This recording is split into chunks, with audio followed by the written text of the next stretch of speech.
Hi everybody, and welcome back to the Big Purple Couch. Here we are with our very much anticipated interview with Helen Connell. Thank you so much for joining us. Thanks so much for being Delighted to be here. Now, her position is the VP of Communications and Public Affairs at UWO, and she's going to be talking to us today all about the potential of a strike. It's been a rumor around campus, so can you please clarify the details about this, the negotiations about the strike, that in case not everybody knows about it? Well, it started in May when we started our negotiations with the UWAFA, and they've been continuing since then. We are meetings set up again in the next week on the 13th, the 12th and the 13th to continue the talks. Now, I'm sure as many of the students are aware, UWAFA has held a strike vote and voted in favor of strike. That's a very significant part of the negotiation process, but it is a rather common part of negotiation processes, so it doesn't mean because you took a vote to strike that you're going to go on strike. Okay, and what's particularly unique about this strike? Normally strikes are to negotiate wages or benefits. This one seems to have a different matter in the core of their position. The Big Purple Couch radio show actually had an interview with James Compton, the president of UWAFA, which again is University of Western Ontario Faculty Association. And he was talking about the core value to this potential strike is academic freedom. Could you perhaps tell us a bit about what exactly that is? Well, academic freedom is the right of a professor to teach, to do research, to gain knowledge in areas of their choosing. It's part of tenure, and it's very much at the heart of what it means to be a university. And we, the Western administration, totally recognizes the importance of that. Okay, so with the tenure and the academic freedom, do they find it of that much of an importance to perhaps put students through such anxiety about a potential looming strike? Well, obviously, they're negotiating a number of things, monetary and non-monetary issues at the moment. I don't think anybody wants a strike. I don't think UWASA wants a strike, and I know that the university does not want a strike. I think what's important for students to know is that we have negotiation dates coming up. We have a provincially appointed conciliator, and for people who aren't familiar with a conciliator, that's a provincially appointed person, and their job is to work with the two sides to see if we can reach a settlement. Okay, so things are happening.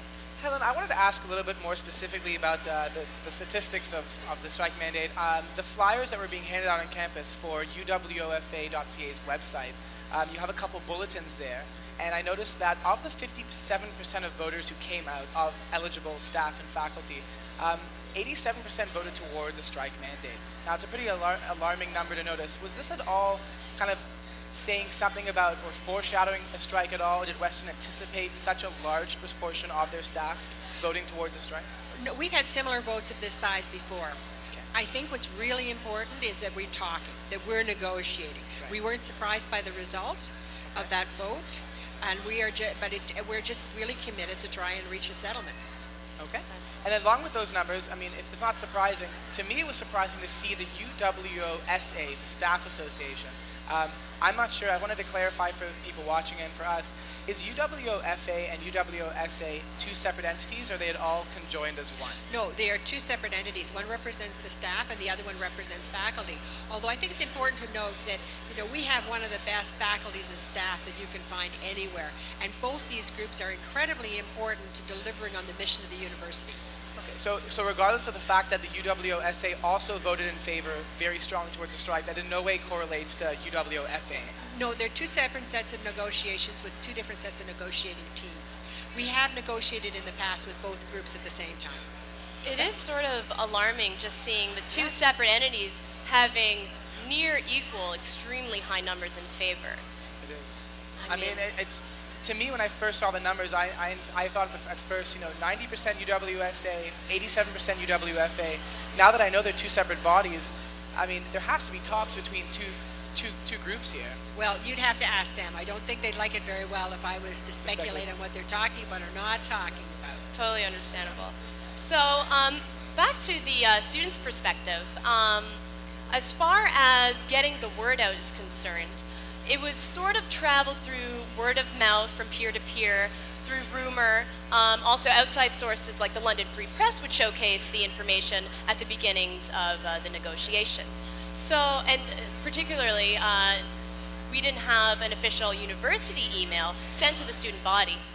So was it not, like, we sort of feel like we were not a priority in knowing about this. Well, I think that's where the anxiety comes from. I'm sorry students feel that way, because that's not true. When we look at what the university is about, it is about you. We exist for you. We wouldn't be here otherwise. I think with negotiations, though, we negotiate contracts every single year. And it's not uncommon that people don't begin to talk about them until they begin to hear things like strike votes and things. We actually had the information in Western News starting in May, and we've been trying to regularly update people. If it's part of the process, and what we'd like to tell students is we can leave a message. It would be, know that both sides are trying to reach an agreement, and we remain optimistic that we'll be able to do that. It takes goodwill on both sides, but I think that's there to reach an agreement.